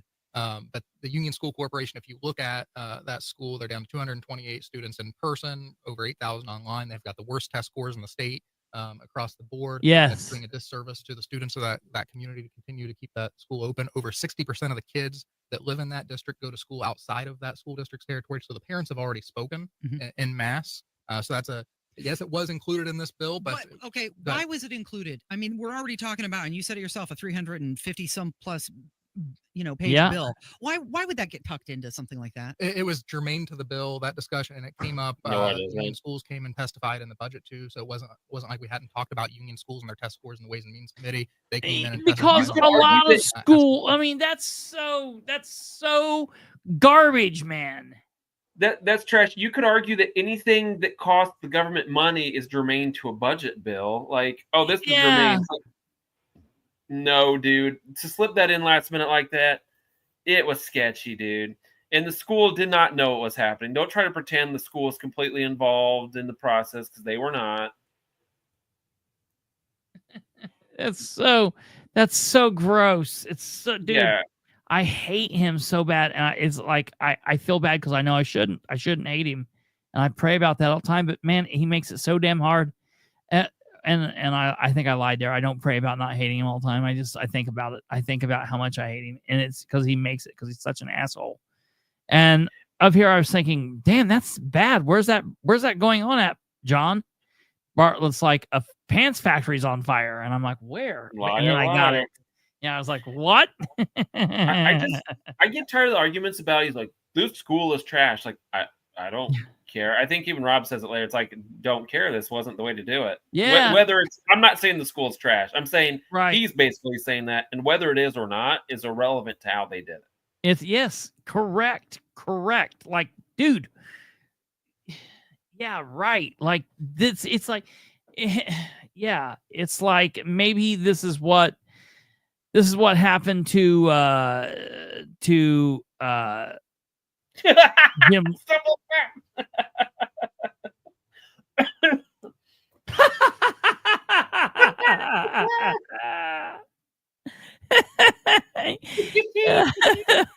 Yeah, 80,000 kids from 92 counties chose Union, but let's only worry about the ones that don't. Yeah, right, Krista. You're exactly right. And Stumblefoot, you're a freak.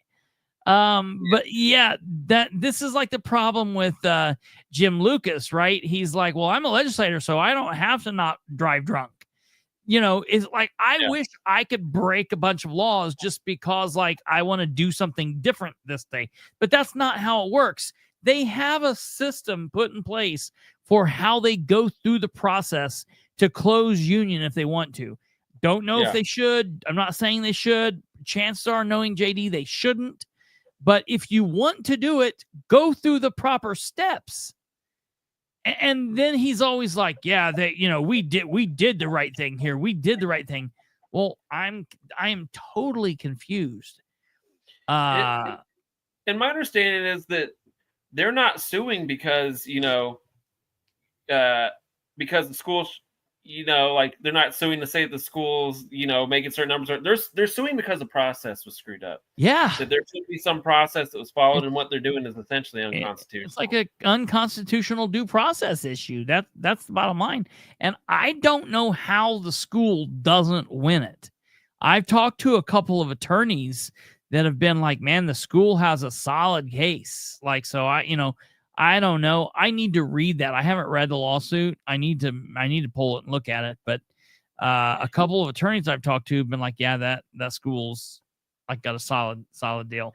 It'd be kind of cool is if, like, since they're suing for that one part, they decided to stick that into this bill. If it basically nullifies the entire bill, turns a whole bill. Like, yeah, that would be hilarious. Yes, you could have stuck that in there, huh? Yeah, right. That would be amazing. Absolutely amazing. My understanding is JD barely passed high school.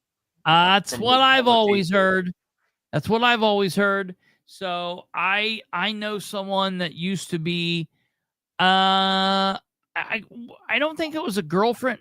Matter of fact, I think it's the other way. I think it was a girl that was kind of at one point obsessed with JD, and they never really got on.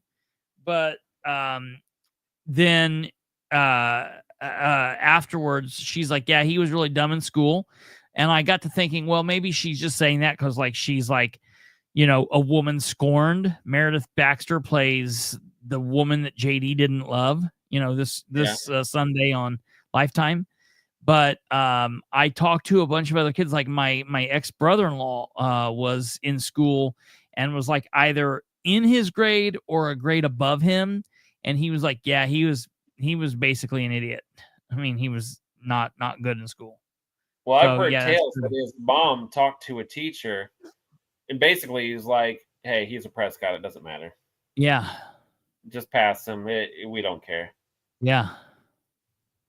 And that's very true. And I don't know if you heard this last night, but that's why I said, like, why is JD not doing some of the things like Elizabeth Roway is doing, or some of the others that have like 3 or 4 jobs? It's because it don't matter. It's because mommy and daddy's going to kick off someday, and he's going to have the Prescott fortune, and they don't even need to kick off, like, live a nice, happy life, but they take care of him. They're still, I would like to take a poll of all 150 state house reps and senators and find out exactly how many of them's parents bought them a sports car after they won office. And I guarantee you he's probably the only one. He has to be. Yeah, I would like to know that. And then I would like to know how many threw a fit because they got it in John Deere green instead of red, which is wild because, like, green's his favorite color. That's so crazy to me. Yeah, right. How many of you viewers, parents bought them a Camaro when you were well into your 20s, maybe even early 30s? Mine was a Mustang. Have some discussion maybe ahead of time on the process, though, and where it's at. Unfortunately, I can't comment too much more on that part of it because of pending litigation. Yes, you can. I mean, you guys know what you're doing, right? I mean, like, you guys know it.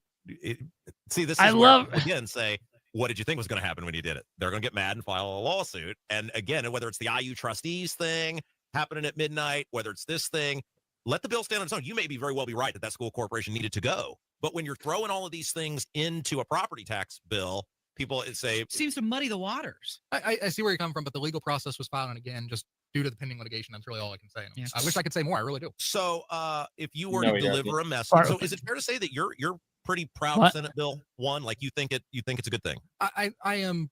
I think it was the right vote to support it because. So, Krista, his test scores thing. The funny thing is, back in the day, so the Winchester newspaper Lisa Teal used to kind of try to defend JD, and they used to, for the elections, they would send out surveys, and the candidates would fill out like basic information, right? Say, basically it'd be like, what's your educational background? What's your, like, where do you live? Yeah. And that's basically it, I think. And where do you work? What do you do? Yeah. And so they did it in like 2020, and like he was running, like all the candidates running against him were like, you know, bachelor's degree from here, master's degree from here, blah, blah, blah.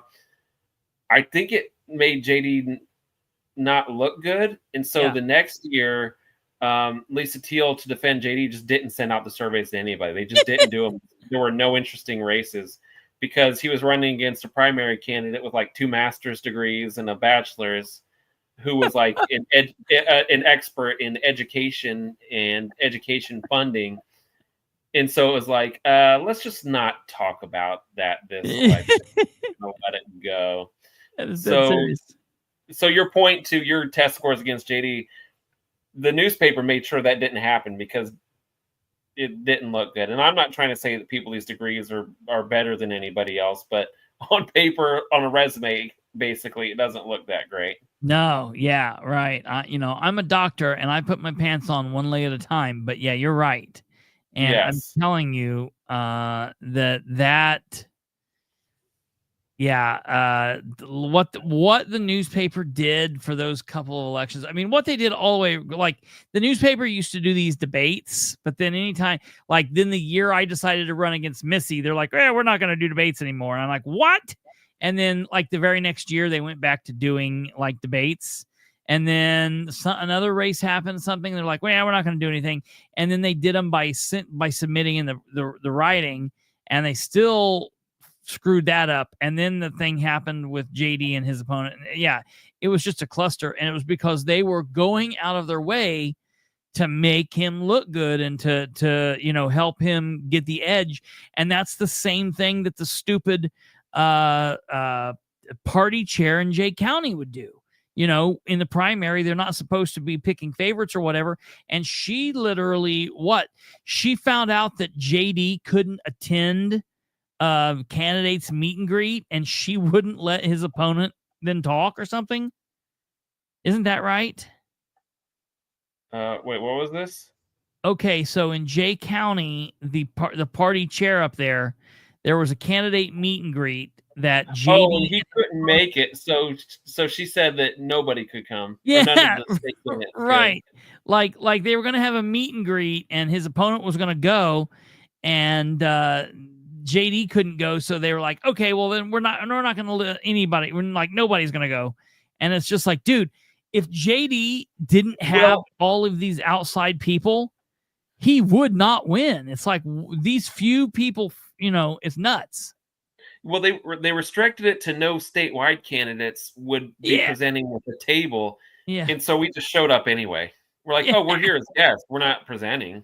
Yeah. And we just went around and talked to everybody. I love it. And she was so mad. She didn't talk to us, wouldn't greet us. Yeah. But everybody was like, oh yeah, we support you. JD's an idiot, but we gotta pretend the party gets mad if we say that to his face. So we just gotta pretend we like. Oh yeah, and then she snatched that mic out of Greg LeMaster's hand last year. Yeah, dude, that was so wild. Gotta protect JD. They gotta protect him. That is so wild. I forgot about that. Yeah, that was funny. You made a whole video on it. That from him. Oh, that was nuts. She's like, well, we've had this discussion when we walked over from the court, and I told you, dude. Those people are nuts. Because it lowers property taxes for 2/3 of homeowners. It does give a little bit of relief to ag. I wish it did more on the ag side. It does reduce the lit capacity by $1.9 billion by reducing it from the cap at 3.75 to 2.9% for the total lit capacity cap. So I think it is better than previous law, but there's still more work to do, and I want to do more on the property tax front. So in the next 2 years, if my local income tax goes up, can I give that bill to you and say, JD said this bill's great? Yeah, he's gonna do more.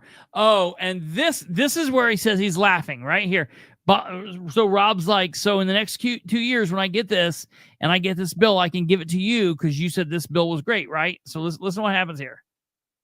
I think you should vote those people out if they raise your taxes locally. Oh, okay. So they're not up for re-election, but I should vote them out. Well, they're up. Oh, okay. So I should just get screwed for a couple of years. But in the meantime, can I give that bill to you?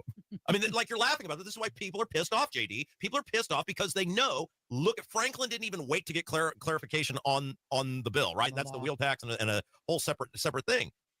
People feel screwed. Like why should people, based on what they were promised from the governor, why should they engage in what the final bill that was produced? And what really pisses me off, and probably the greatest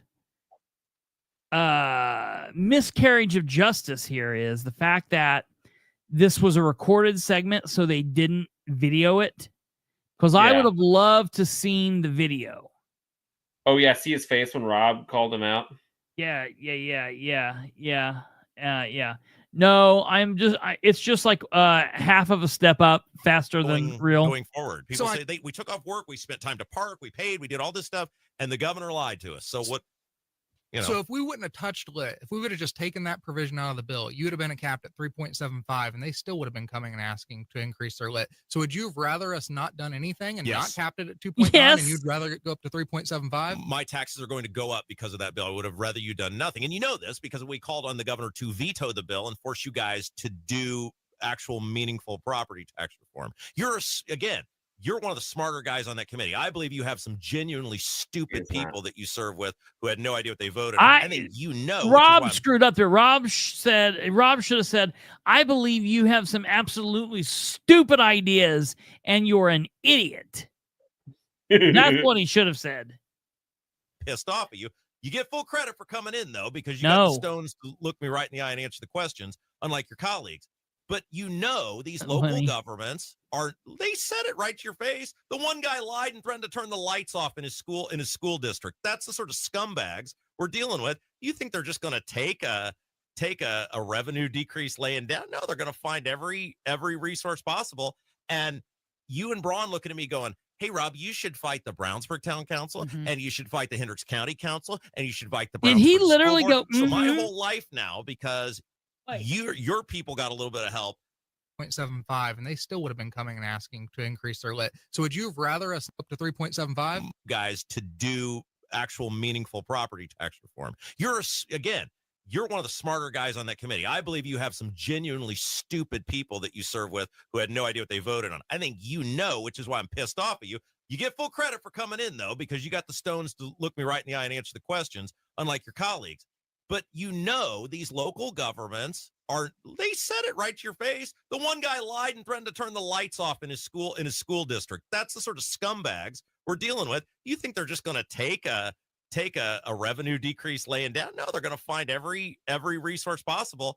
And you and Braun looking at me going, hey, Rob, you should fight the Brownsburg Town Council, and you should fight the Hendricks County Council, and you should fight the Brownsburg School Board. So my whole life now, because your people got a little bit of help, now should just be fighting every agent of local government all day, every day. That's my life now. Well, and on the lit piece, it does not go into effect for a couple of years here. So maybe we can tighten that up a little further over the future. But why do you guys do that instead of again when Jeter comes out in Capitol Chronicle and says, well, we were worried about how the business personal property tax exemption was going to hurt local governments, so we stood up for them.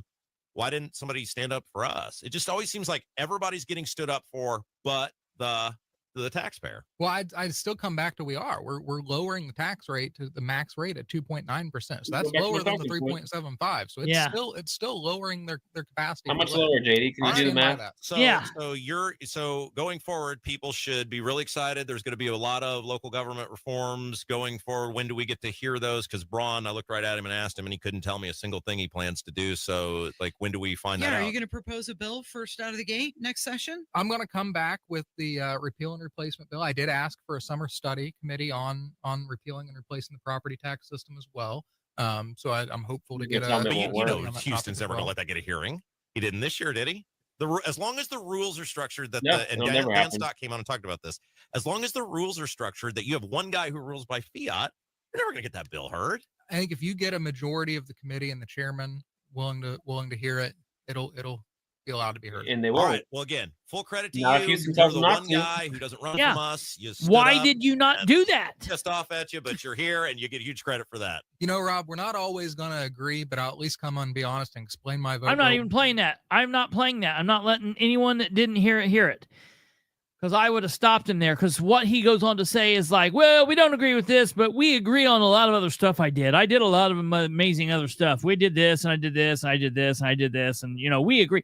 So it's like all that gaslighting bullshit. And I would have been like, no. You're not doing that. Now, I guess the one good kind of thing that makes me happy and I kind of think is funny is the majority of the people in his district couldn't even hear this on terrestrial radio. I don't know how many of them are going to YouTube to listen to it. I don't know.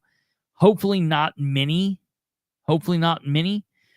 But people in the district didn't hear this because it doesn't really pick up in those areas. So that's whatever. It's always really strange. But yeah, I too, K-Mama wished he would have asked that. I tried to get Rob to every way I knew how. I text him. I have Rob's cell phone. I text him. I messaged him. I Twittered him.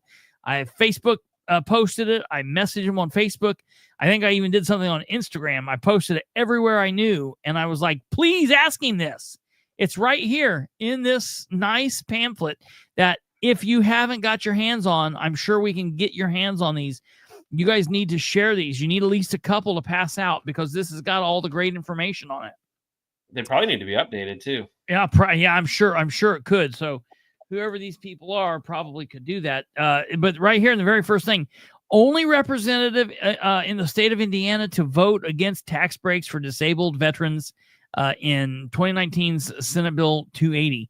Proposed legislation that would force registration and taxation of personal property that disproportionately affects rural communities like Randolph County and Henry County and Blackford County and Jay County that he represents.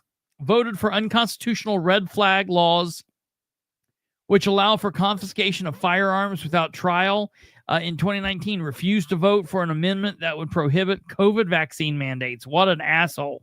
Voted for a bill which permits local government to violate the state constitution by raising property taxes above constitutional limits in 2019. This guy's been here for 7 years, and he's telling us he has a plan that's going to take another 7 years. No way. So I might have misheard it in there, but I thought at one point he says, well, Winchester is going to save in taxes. District 33 is 4 counties, and there's no way. Let's say Winchester is the one where it saves. If it was all of them, he would have said all of my counties, my entire district is saving. I also want to point out, speaking of the schools and constituents, Krista, that when they put forth Senate Bill 1, it cut basically every school district's funding, but it particularly hit 4 school districts that got hit harder than every other one. Yeah. One of which is Jay County, and he still voted for that. And they got freaking destroyed by Senate Bill 1. So he was not looking out for his constituents. Now, if he's saying Randolph County saved in taxes, cool, great for him, because that's where he and his freaking family live. Yeah. Sure. So the whole thing's ridiculous. And the question I always want Rob to ask or someone to point out and say, okay, JD, you were working real hard this session. Which bills did you get passed this session that you authored that do the most good for your constituents? This year again, JD got 1 bill passed. Yeah. And it was that House Bill 1012, which basically just says that a property owner needs to be notified of damage to their crops. So if you have a 1 or 2 person accident and you run off the road and run into some corn, you got to notify them before they can go. Yeah, if there's a car accident resulting in property damage to farmland, the owner needs to be notified. Cool. Yeah. I mean, that's making a huge difference in all of our lives. In the meantime, you're closing schools, cutting certain schools' funding more than others, raising all of our taxes, but good work this session, dipshit. And you know what he told what he told Micah Beckwith during the very first podcast episode of Micah Beckwith's episode with him, that his main priority is making sure that we know that we give credit to Harry Houdini for getting out of that trick or whatever, you know. Oh, which also they didn't hear because that's a stupid freaking Yeah, bill. it's like, what? Everybody's like, what? Yeah, right. That's like saying, you know, Kentucky Fried Chicken is the official food of Kentucky, you know. Yeah. It's like, well, his top priority was autofellatio this year, but yeah. Yeah. Bill. What a stupid bill. All his bills are stupid. Micah just sucks up to him. It makes me realize that Micah's not a genius either. No, he's not, dude. He's like, JD's a really smart guy. He's a really tough guy. He's like the people that stormed the beaches at Normandy. Yeah, you remember that time they were storming the beaches of Normandy, and then one of their captains was like, yeah, we're not going to do this, so he just stayed on the boat and said, never mind. I remember that. Yeah, right. You remember that time they were storming the beaches of Normandy, and some little German moocher said they talked to his mom one time, and he ran back onto the boat? I remember that.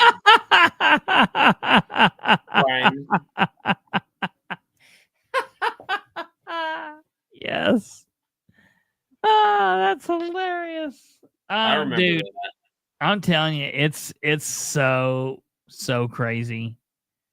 I just So 7 to 10 years, you select him 4 or 5 more times, and he'll get you some tax relief. Well, no, actually, it won't be tax relief. 4 or 5 more times, and he'll increase your taxes for you if you just vote for him 4 or 5 more times.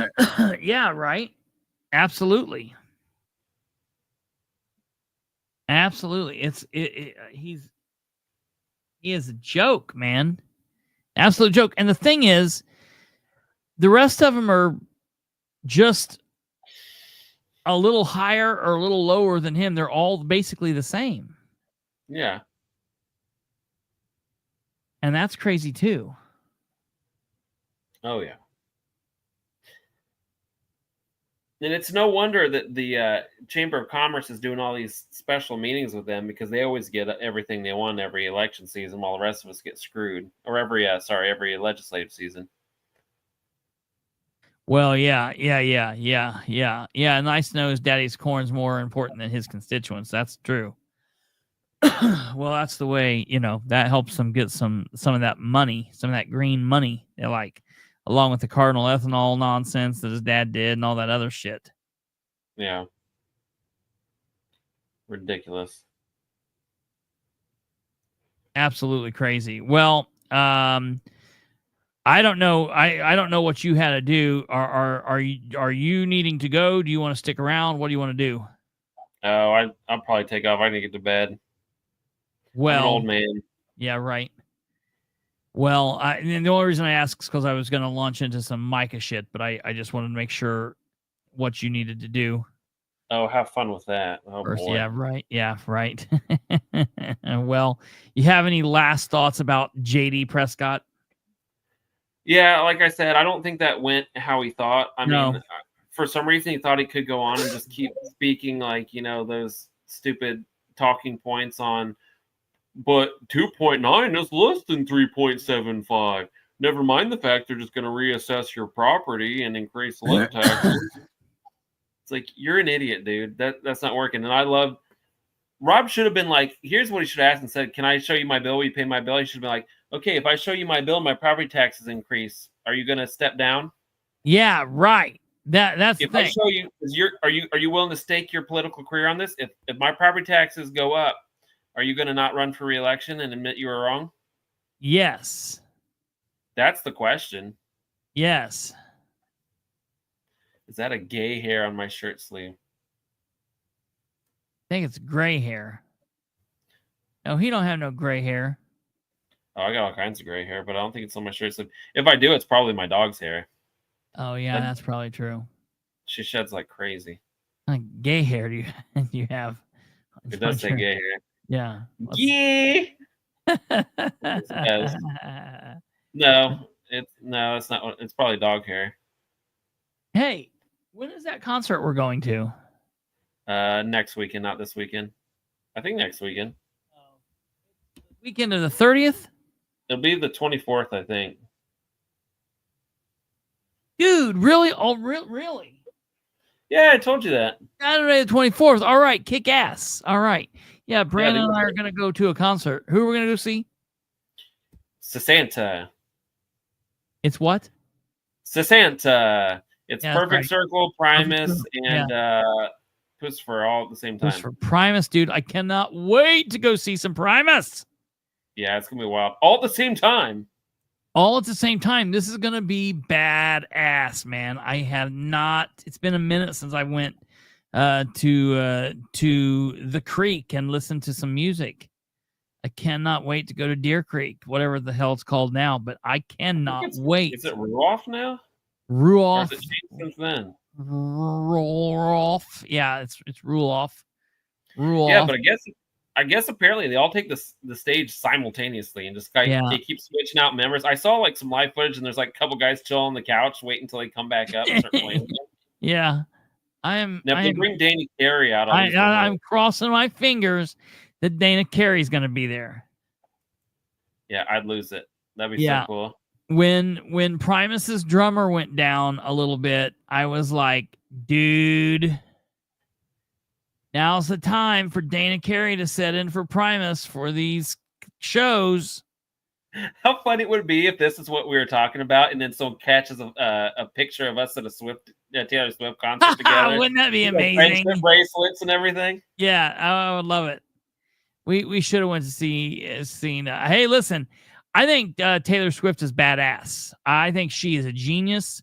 I will put her right up there with Paul McCartney and the Beatles with some of the shit you know that her music, whoever the record company was screwing her on her like the masters, and so she said screw it, and she went and started re-recording them. Yeah, that's pretty rad, actually. Fucking A, dude. That she's. I mean, you got to give her credit. Yeah. Yeah, right. She probably read the bill. Yeah. But yeah, no. So okay, well, I can't wait to see that concert. It's next. It's not okay. I was making sure. So it's not obviously this weekend. It's next weekend. So the 24th. I've got that on my other calendar. I just need to put it on that one. So yeah. Did you see Primus at that? What is it? The White River Amphitheater, or whatever it's called. No, because I was at that one with Coheed and Cambria. Oh no! How did that go? Oh, that was pretty rad. You were at it? Huh? You were actually at the concert? Yeah, I saw Primus last. Well, GW said they saw Primus last year. I saw Primus last year. I'm curious if it's the same concert because I saw him at I think it's the White River Pavilion or whatever you call it there. Oh, and yeah. It was Too Many Zoos and Coheed and Cambria opened. And I really like zoos are cool. They were strange. I'd never heard of them in my life. And I was like, oh, this is actually kind of rad. Yeah. Yeah, it's kind of would be weird live, but like I like their music videos. Hey,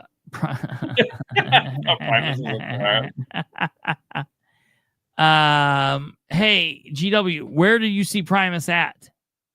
Yeah, that's what I was trying to get. I'm not getting an answer. Oh, Deer Creek. Okay. That was last year. Okay. Well, man, they've been hitting the road. Yeah, they have been. Cool. I love it. All right. All right, Brando. I appreciate it as always coming on and giving us your wisdom and talking to everybody. Everybody else, hang tight. We're going to talk about Micah Beckwith here in just a few moments. But Brandon, I appreciate it as always. Thanks for coming on. You're welcome. Bye, Scotland.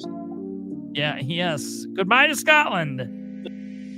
Oh, look what he did to me. All right, ladies and gentlemen, that was Mr. Brandon Rudd. My better half, Kate's better half, our three-way or something like that. I don't know. That sounds weird. Yeah, maybe that's not exactly right.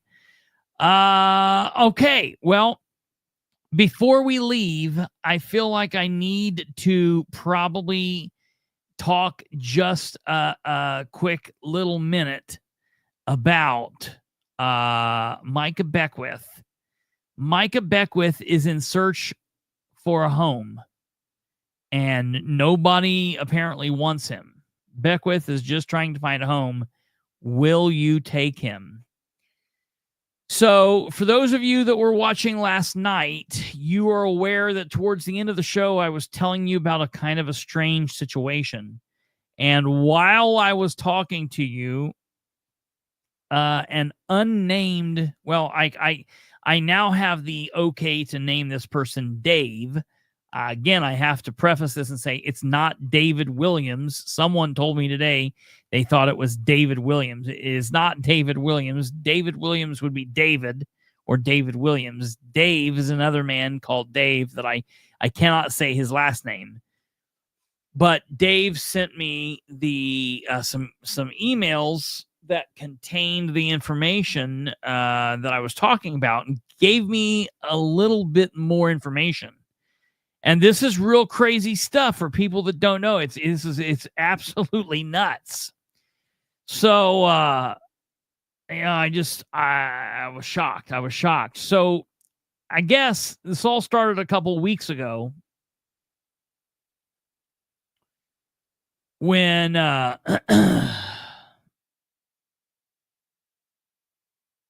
Micah Beckwith tried to get in contact with the city of Muncie. So I made a Facebook post earlier. So the city of Muncie, Delaware County, Indiana, are you ready for what is sure to be a wild town hall event? I mean, listen, I was at the Sparks town hall. I guarantee you that any kind of town hall here locally in Muncie or Delaware County with Micah Beckwith will be as crazy, if not crazier, than the Sparks town hall. I just think that it'll be popping. I mean, there will be people who will be in support. There'll be people who will be protesting. It'll be insane. So if you're not a fan of Micah Beckwith and you're not happy about hearing about this, don't get your panties in a twist, because even though Beckwith and some of Delaware County's politicos want this town hall to happen, and they want it to happen bad, other officials were saying not so fast for one reason or another. Crazy. Earlier this month, Muncie Mayor Dan Ridenour, a Republican, rejected Beckwith's request to hold a town hall event inside Muncie's City Hall auditorium. In an email response to the political spotlight today, Mayor Ridenour cited security costs as his reason to decline the outspoken Republican lieutenant governor. I did reject the request for Beckwith's use of the City Hall auditorium in May, Ridenour's email said today. The mayor continued saying, in recent weeks, we, the city of Muncie, hosted Congresswoman Sparks for a town hall. That event was just under $10,000 to staff with Muncie City police officers. Many officers had to give up weekends and or days off to make that happen. The political spotlight has heard from other sources that the cost of the Sparks Town Hall was closer to $12,000 or more. When the city tried to recoup some of that back from the feds, $6,000 was all that they could get in return. However, some wonder if Ridenour's refusal is more than a money thing at the root of this decision.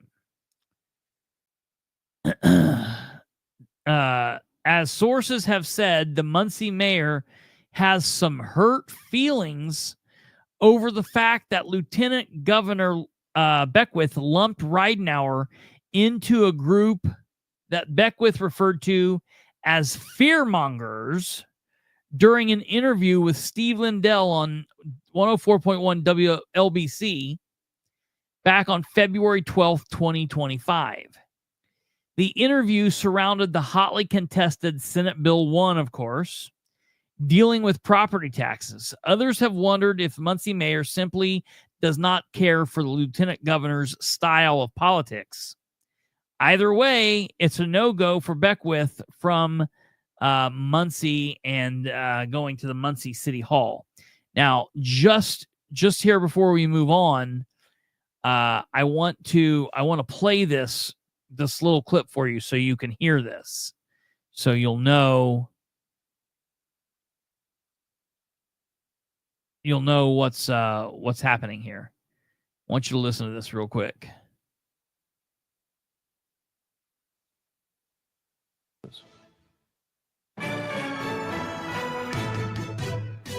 Muncie will get freezing rain, the higher amounts in our listening area. Used to build in towards us. For now, no problems whatsoever.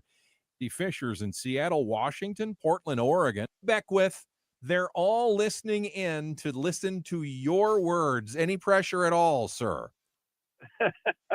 Hey, I love it. Yeah, but that's a little pressure when you got people from Seattle listening. This is a big deal. So, we're nervous. We are worldwide, sir. Thank you very much for the contact and for the conversation here. Before I get into anything, do you know you bear a striking resemblance to Seth MacFarlane, of course, the Family Guy TV show? Is he your doppelganger? He is. I get that often. I was literally in a airport in Chile a couple months ago on a mission trip, and someone comes up to me in the airport and they said, "Hey, can we get a picture with you?" I just thought maybe they know American politics, and then I stand up and she says, "My son's a big fan of your show," and I was like, "Oh, geez." Well, whatever it takes to be famous. All right, Lieutenant Governor Beckwith. Right. Let's get to our first item here. Property taxes on the mind of everybody. And a question coming from a listener of ours, loyal listener, Danny York. He wanted to ask you about SB 1. As we know, people are always in favor of lower taxes. Why wouldn't they? But many are concerned about the revenue impact to schools and local governments. If the system changes, when would local budgets see that decrease in funding? Well, I don't even know if some of them will see a decrease in funding. I think that's what the legislature is trying to work on, is what are some other mechanisms to make sure that they have what it takes. And it's still, right now, I'm going to tell you, we're still at the end of the second quarter. We got 4 quarters. This is back in February. And so there's going to be a lot of horse trading that's going to go on between now and April. And so I just think we can't always start the conversation with, well, how are we going to replace revenue? I think every level of government, from the federal to the state to the municipality levels of government have to begin to say, what can we do to tighten our belts? We want to make sure everything's being run efficiently. If it's being run efficiently, you're going to get the money to be able to provide schools, roads, fire, all of the things, police, all the things that we need in our local community. So there's a lot of fear mongering going on right now. And I just tell everybody, hold on a second. Like, what we're doing is asking you to shoot for the stars, because that way we'll get the moon. And if we don't do it this way, nobody has a fire lit underneath them to actually get out and start saying, hey, we gotta really work hard to be efficient and to be good stewards with the taxpayer dollars. On WMUN's Delaware County Today, I'm Steve Lindell. This is Lieutenant Governor Micah Beckwith. I think you were on with Hammer and Nigel on WIBC maybe earlier this week, and we're commenting of what is now the scaled down version of that bill. Their reporting seemed to indicate you weren't in favor of the scaled down version. Is that an accurate depiction? Yeah, it is. I'm frustrated. I think there's a lot of people in Indiana that are also frustrated as well. But I haven't given up hope. I'm optimistic. Again, I also know, and I tell people, they don't go burn the ship to the ground yet, right? It's not April. We haven't seen what the final thing is going to be. There's still a lot of movement that's going to happen between now and April. I think people need to stay on their legislator, though, and they need to say, hey, don't just listen Here to it comes. the He already said the fear-mongering comment. That it's easy for them to just say, we want our revenue to remain the same, because they don't have to work to find those budget cuts. They don't have to work to find the inefficiencies. Again, we need everyone to push their lawmakers, their legislators, local, state, and federal, to say, hey, do your job, get out there and find the inefficiencies. And again, if you are running a very efficient ship, if your local municipalities are really doing everything they can to be good stewards, then you're going to be fine. It's for those counties and those local communities that really are are not spending taxpayer dollars wisely. That's what we're trying to find. And I think that Mike Braun's language really did a good job. So I liked it. But at the same time, this is the like I said, we're not even to halftime yet. So we've got a little ways to go, and I'm optimistic. Last item on this subject, and then we'll move on to the next item here. Just yesterday, we had the mayor of Muncie, Dan Ridenour, in our studio for a. And so this is why Beckwith was on. Beckwith was aware that Dan had been in. Beckwith was not happy with what Mayor Ridenour said. That's why Beckwith led with the fear-mongering comment. And then we're going to hear this. Regular conversation. Property taxes and revenue came up as far as his impact would be. And he's a numbers cruncher guy, by the way. He's a former banker before he was a mayor. I wanted you to hear some of his comments that he made yesterday, Lieutenant Governor. This is Dan Ridenour. The state is coming in and saying, let's reduce property taxes, and the state receives zero from property taxes. So it doesn't reduce their revenues at all on the state level, but it negatively impacts cities and counties. I understand that Muncie Community Schools, from the numbers that I've seen, it's more than $1.2 million that they would lose. This is how we operate and provide the services that the citizens want. It's one thing to offer tax cuts. It's another thing to offer tax cuts that hurt the revenues of the cities and counties and schools that are trying to provide services without a revenue model of some type to help replace those. 2.4 million is not something that we could very easily do. In fact, I've worked with the numbers and I can't make that work. And I hope they will take that with this. This is me helping them to help us. Yeah. And the last comment to you on that subject with respect to the mayor's comments there, Lieutenant Governor.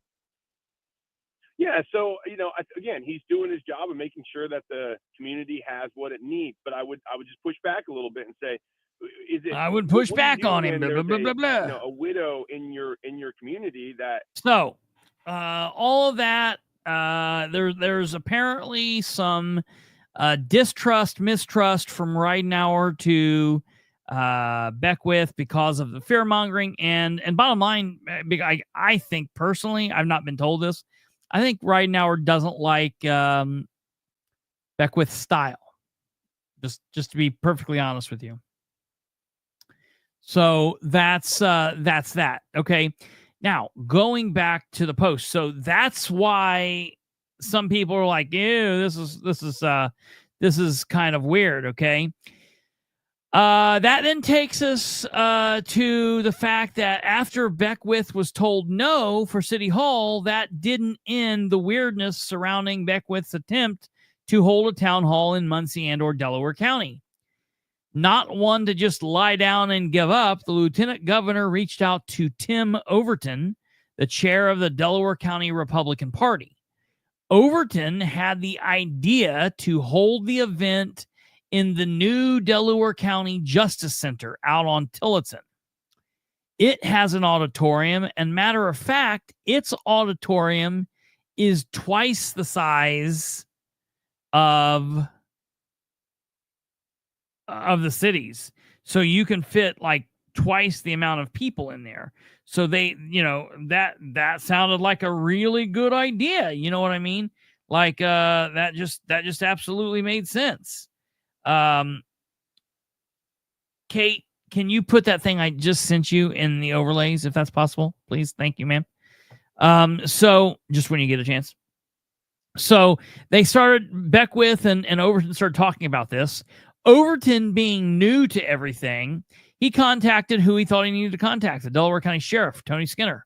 And he asked Tony Skinner if the Sheriff's Department would be willing to run the security, because let's kick back to an earlier story this week, which was the fact that Micah Beckwith does not have a security detail. He does not have a security detail. He does not have troopers, doesn't have Capitol Police. It doesn't have, there's nobody apparently, not even church members, he does not have a security detail. So in order for Beckwith to come here and to quote unquote be safe and everyone be safe, he would need to utilize the city of Muncie police or the Delaware County Sheriff's Department. So Overton calls and says, hey, Sheriff, would you be willing to do this? And the sheriff said, sure, I would be willing to work this out and do what I needed to do. That'd be fine.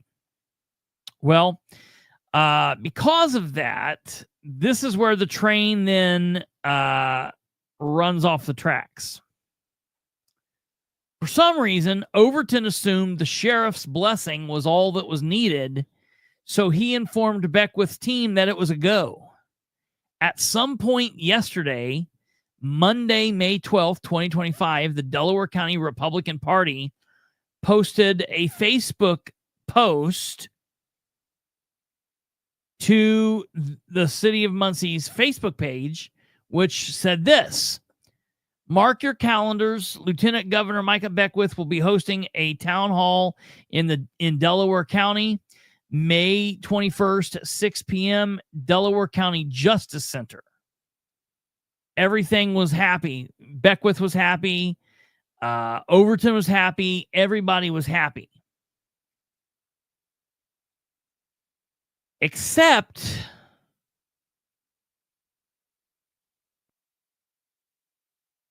no one asked the Delaware County Commissioners, who also have to be asked if a county building can be used. They have to give a yes or no to things like this. And of course, how it goes, one of the county commissioners, Stephen Brand, a Republican, he was open to hosting the town hall if the cost was not too prohibitive. So he wanted to find this out, what the cost was going to be. So he reached out. He knew what the city did. He knew what happened with Sparks and the city. He reached out to Beckwith, and him and Beckwith talked, and he was okay with it. However, Republican Commissioners Shannon Henry and Sherry Riggin were not open to hosting the event because they were concerned it was a political event, and they said no dice. So the county GOP then needed to quickly delete that post, the post that I and other people had saw. A lot of people had screenshots of. I'm one of those people. People sent them to me. It was something that pretty much everybody had a copy of that. And they were like, wait a minute, where did this go? Because nobody was saying, hey, this got deleted because this was a screw up. Basically, it was a situation where it was like it was up, and they were like, mark your calendars. And then the very next thing is it's down. So that seemed a little odd. Nobody really knew what was going on.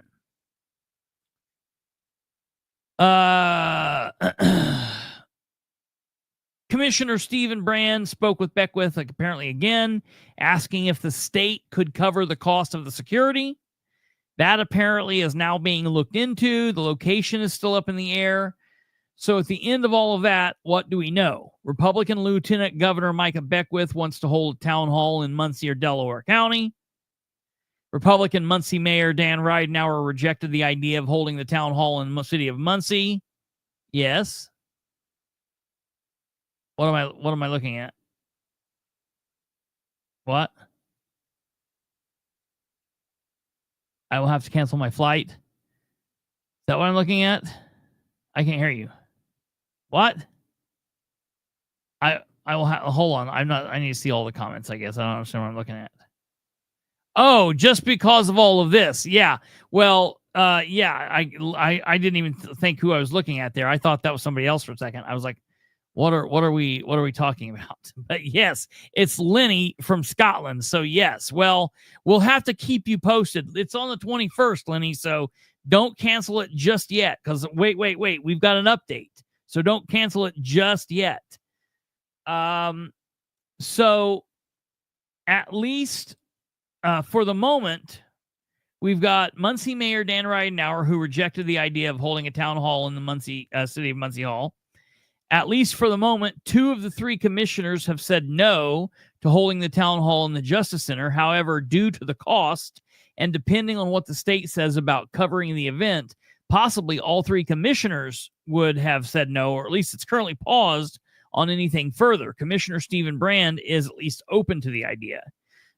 So for those who would like to have Lieutenant Governor Micah Beckwith here, you'll have to keep waiting. For those who don't want Beckwith in Muncie or Delaware County, you've got your wish a little bit longer. For everyone else, we're all just out here scratching our heads and thinking, what in the hell is going on? This is so bizarre.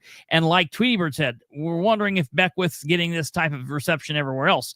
I can tell you from talking to other folks in other communities, no, pretty much when he said he wants to come in, he's been brought in. So it's kind of a very weird situation. It tells a lot. Because listen, remove the fact that it's Beckwith, remove the fact that people like him or don't like him. Let's just think about the office of governor, office of lieutenant governor. This is a really wild thing to have Republicans at the state level being rejected by Republicans at the local level. And it's really kind of a slap in the face to the seat of governor, to the office of governor, to the seat of lieutenant governor, to the office of lieutenant governor. It's really wild. That being said, like Stumblefoot, I praise Ridenhour for this. I praise Ridenhour for his fiscal responsibility in this situation. I wish he would be fiscally responsible in other situations. Is he mad that Micah called him a fearmonger? Guess what? I agree with Beckwith. Ridenhour is a fearmonger. Listen to how my politics goes. I agree with Beckwith that Ridenhour is a fearmonger. I hope it hurt Ridenhour's feelings. It should. Ridenhour, you're a fearmonger. At the same time, I applaud Ridenhour's efforts to say no to not needing to raise $10,000 to pay on some bullshit of having him here politicking and whipping everybody up into a frenzy. So I agree with the mayor. I agree with the commissioners. At the same time, I still think that the lieutenant governor should be able to come here and put on an event. He should be able to come here and put on an event at a church or a business or some like at a school, and it not be a crazy spectacle. But it's going to be a crazy spectacle. That's where the update then comes in. Update. At 5:33 p.m. today, the Delaware County Republican Party made the following post. And this was the post. Join us for a town hall with Lieutenant Governor Micah Beckwith. Please join us for a Delaware County town hall with Lieutenant Governor Micah Beckwith. Lieutenant Governor Micah Beckwith is a dedicated advocate for Hoosiers and invites you to a community town hall in Delaware County. This is an opportunity to engage in meaningful dialogue about the future of our state and share your thoughts on key issues. Don't miss this chance to have your voice heard and connect with your lieutenant governor. May 21st, same time, same date. Only now it's going to be at Old Town Hill Baptist Church at 3000 South Burlington. So they're now going to hold this in a church. This is wild. This is wild. They've now found a place that will hold Beckwith. However, the police are still going to have to be on hand because it's going to be very similar to Sparks' event. There's no way that this is going to be just a very calm event. This is going to be an ordeal.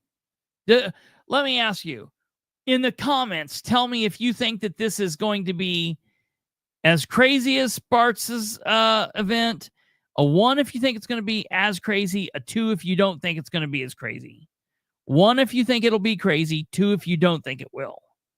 I think it's going to be every bit. Matter of fact, I think he works people up more than Sparks does. Whether you agree with him or disagree, whatever, that doesn't matter. Yeah. He is more divisive than Sparks. It's going to be wild. It's going to be wild. And my thing is like, is this church going to get tore up? I mean, is shit gonna be? I mean, it. It's wild to me. It's actually wild to me that he's gonna be at Old Town Hill. That is really crazy.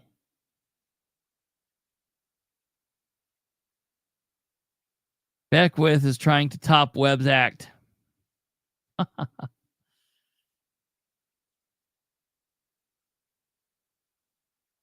Dude, I don't know. How can you say that there won't be violence? I mean, there was violence at the Sparks event. I mean, mildly, but I don't know. It'll be interesting. So, do you think that there will be a massive protest? Do you think that we'll see a big protest, or do you think that won't happen?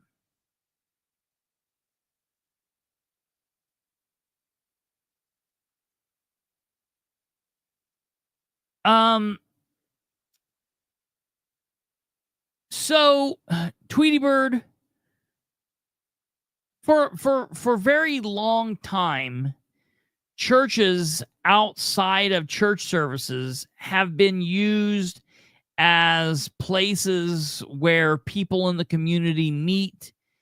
They've often been places where they have held community events or community meetings. I don't think it's necessarily. I think the opposite of what's going on would be an issue. If someone was holding church service, say in City Hall, that would be an issue. I don't per se have a problem with using the sanctuary of a church for a meeting space. Yeah, like Kate said, absolutely true. We use churches as polling places. So, but what about using churches as polling places? You talk about a political event. And now listen, I want to caution you. This is not a political event. While, yes, Micah is a politician and he's always out grifting and doing his thing, this is, well, I'm not a fan of Beckwith. You and I are on the same side as far as Beckwith's concerned. I'm not a fan of Beckwith. But Beckwith, as the lieutenant governor, has a right to hold a town hall style event if he keeps it like that. If he holds it, yeah, Lenny. If it's a public forum more over than a political event. If we get there and it's Beckwith politicking, I will throw a fit. I'll be at this event and I'm going to be there. I will get there. I'm going to go hang out tomorrow. I will get there early this time. I learned my lesson with the Sparks deal. I will get there early enough that I'm going to be there. I'm going to be close and I'm going to be boots on the ground inside and knowing what's going on.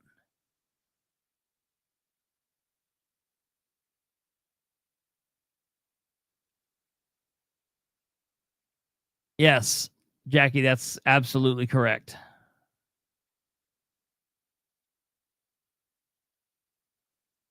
Which is the church that Beckwith is tied into, I believe. Is that correct? I believe that's correct.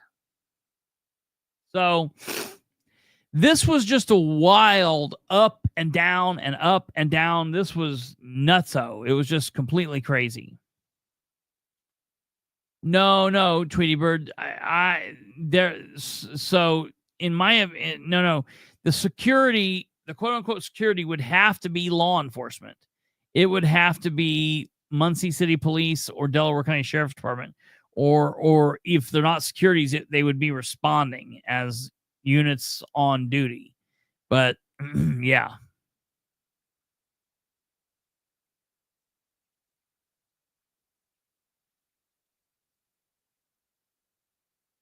Yeah, I don't particularly have a problem with churches being used for meeting halls. It's the other end of that spectrum that I think is a problem. So, Time will tell. For this story, I did email back and forth with Mayor Ridenour. I did speak with Commissioner Stephen Brand. I did text with Tim Overton back and forth. I did text with Micah Beckwith. And so I communicated with a lot of the people involved with this. It's a crazy ass story. I will be there to keep you guys all posted with what goes on. Of course, we're about a week away from this, a week from tomorrow, so we've still got some time. But who knows what will happen between now and then, too. You know what I mean? Any number of things are able to happen. So, all right, ladies and gentlemen, that's going to do it for us tonight. We've covered a lot. Crazy shit. JD Prescott sucks. Micah Beckwith is a man without a home. He's now got a home. Thank God. Thank God he's got a home. It's on a Wednesday, so maybe it won't be as crazy. That's always possible, too. Time will and it's going to be later in the evening, but it's going to be in the spring, kind of the summer. So time will tell. It's going to be very interesting to see what happens. So we'll have to see. Obviously, in big news, Crisis Center open house is here. Can't wait to get some information there. We'll be bringing that to you. Of course, that is a week from yesterday. So we'll be there and we'll tell you everything about that.